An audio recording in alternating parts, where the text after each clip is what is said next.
Hello everyone! Welcome back again to our YouTube channel, and this is me, your Sisi Loves Chading. And for today's video mga Sisi Love, it's another video hair transformation na kung saan ay magkukulay po tayo or magre-recreate tayo ng color.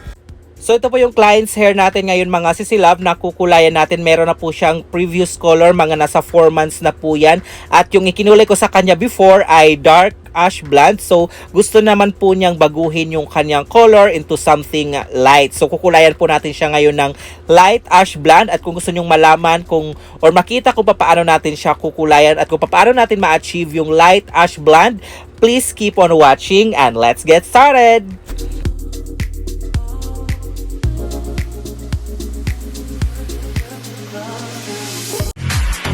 No one ugly allowed.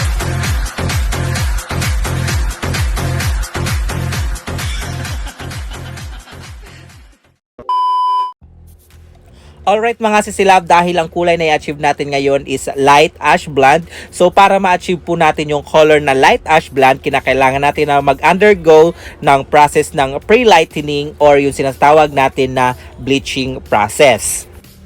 At dahil mag-undergo tayo ng pre-lightening process or bleaching process, so meron po tayo ditong bleaching powder, oxidizing cream, Bremode Superflex, at kung mapapansin nyo dyan, meron po tayong foil dahil ang gagawin ko na technique sa kanya or sa ating pag-pre-lightening ay gagamit tayo ng foil or yung tinatawag natin na foliage technique. Pero pwede rin naman po kayong hindi gumamit ng foil sa ating pre-lightening process. Bali, i-bleach na lang po yung buhok ng ating client. Basta pinaka-importante ay mag-lift yung buhok niya up to level 8 or level 9 para pag nagkulay po tayo ay ma-achieve natin yung light ash blonde. Pero dito mga Sisi Love, kaya gumamit ako ng foil or foliage technique dahil gusto ko ay more on dimension yung kanyang buhok at hindi siya magmukhang fall color. So mamaya makikita nyo yung kanyang result kung ano po yung sinasabi ko using this technique na foliage. So dito mga Sisi Love, sinisimulan ko na po yung ating pre-lightening using yung foil. At ang ginamit ko dito na technique sa ating pag-slice ng buhok ay BB lights lamang po. Kailangan yung sectioning po natin ay maninipis lang at yung pag-slice natin ng buhok ay maninipis lang din po mga Sisi Love or maliliit lang. At kung familiar kayo sa pag-highlights mga Sisi Love, parang ganitong process lang din siya pero maliliit lang yung kuha natin ng buhok or maninipis lang yung slicing at maninipis lang din po yung ating sectioning. At about naman sa ating pong bleaching ratio at saka yung ating oxidizing cream, bali 1:2 po yung ating ratio nun. Let's say for example 50 grams sa ating bleaching powder, then 100 grams sa ating oxidizing cream. Then nilagyan ko rin po siya ng Bremode Superflex para po sa ating band protection. At ang ginamit ko dito na oxidizing cream is 6% lang mga Sisi Love, since ang buhok ng ating client ay meron na po siyang previous color, so mabilis lang po yung pag-lift ng kanyang kulay.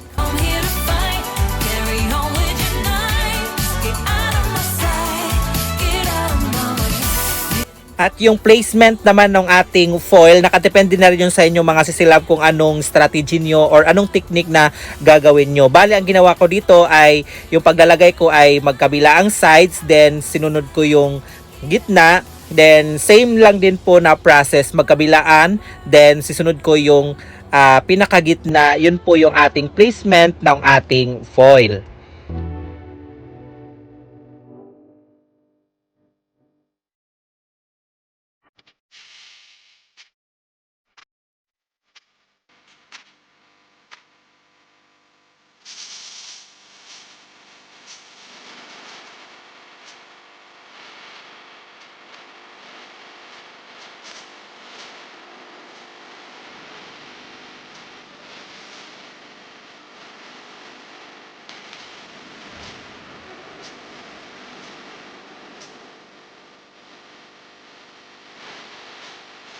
So ganyan lang po yung ating placement ng ating foil mga Sisi Love. So hindi ko na po ipapakita yung buong process or yung paglalagay natin ng foil dito sa video ito dahil masyado matagal. So depende na lang po sa inyo kung ano po yung strategy na gagawin nyo sa placement ng inyong foil.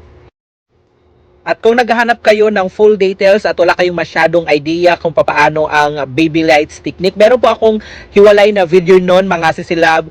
I-check nyo lang po sa ating video section and I'm sure makakatulong po ito sa inyo ng malaki. At nabanggit ko lang din naman kanina mga sisilab na pwede rin po kayong mag-undergo ng pre-lightening process na hindi gumagamit ng foil, basta i-bleach nyo lang po yung buhok ng ating client ng buo.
Alright mga sisilabs, ito na po yung kabuuan ng ating placement ng foil. So, hindi ko na po pinakita yung buong process ng paglalagay ng foil dahil masyado na pong mahaba. So, sabi ko nga, depende na po yung sa inyong technique kung ano po ang inyong gagawin ng placement ng foil. So, after natin mag-foiling mga sisilab, ibabad muna natin yung buhok ng ating client para ma-process yung bleach or mag-lift yung kanyang buhok mula doon sa bleaching.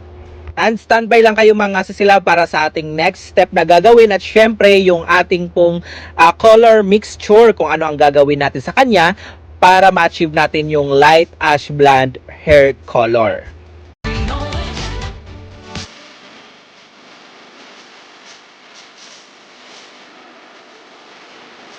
Alright mga sisilab, after pre-lightening process, so tinanggal na natin yung mga foil at binanlawan na rin po natin yung buhok ng ating client at yun na po ang kanyang naging hitsura. At nung binanlawan ko pala siya mga sisilab, nilagyan ko po siya ng purple shampoo para matanggal yung mga pagka-orange ng kanyang buhok or yung pagka-brassy ng kanyang buhok. And here we go, ito na po ang kanyang look after natin siyang mapatuyo. As you can see, tingnan nyo yung mga sisilab, yan ang sinasabi ko na gusto kong ma-achieve yung dimension ng kanyang buhok para hindi siya magmukhang full color tingnan. So ngayon naman mga sisilab, isasunod na po natin yung application ng color or yung ating color toning para ma-achieve na po natin yung ating color which is the light ash blonde hair color. So ito naman yung mga color na gagamitin natin mga sisilab para ma-achieve natin yung ating light ash blonde hair color.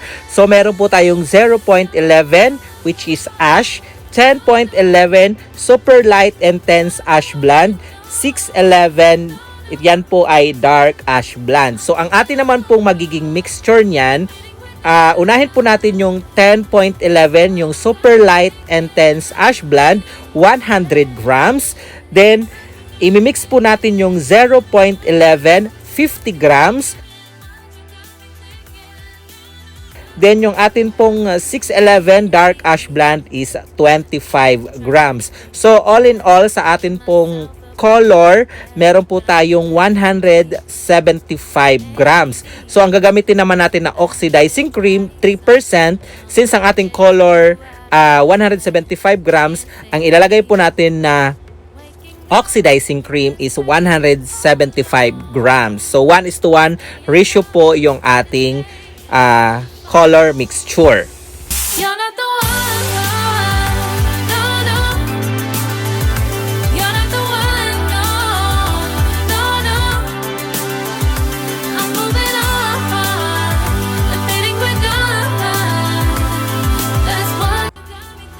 And after natin ma-prepare yung ating color, ay i-apply na po natin ito directly sa buhok ng ating kliyente.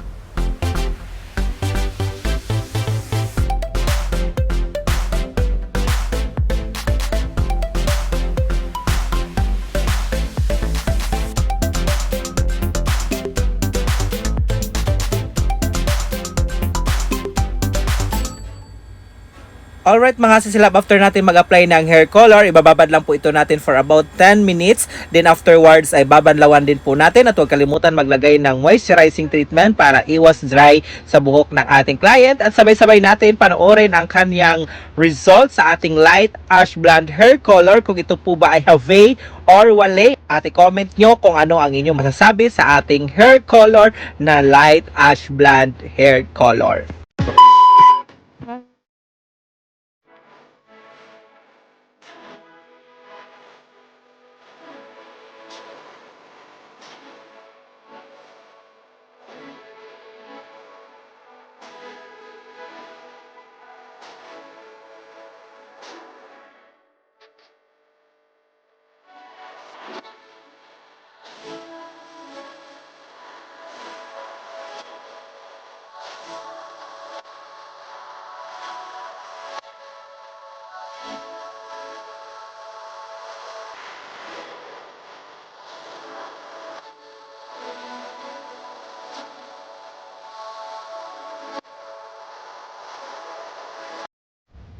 There you have it mga sisilab. So nakita nyo na po yung final result sa ginawa nating light ash blonde hair color using foliage technique. Ano po ang inyong masasabi? Comment your thought below. At kung nagustuhan nyo naman po ang video nito, please like, share, and don't forget to subscribe to our YouTube channel and click the notification bell para always po kayo updated pag meron po tayong mga bagong upload dito sa ating YouTube channel. And this is Shading saying have a great hair day always mga sisilab until our next video. Paalam! Dangerous.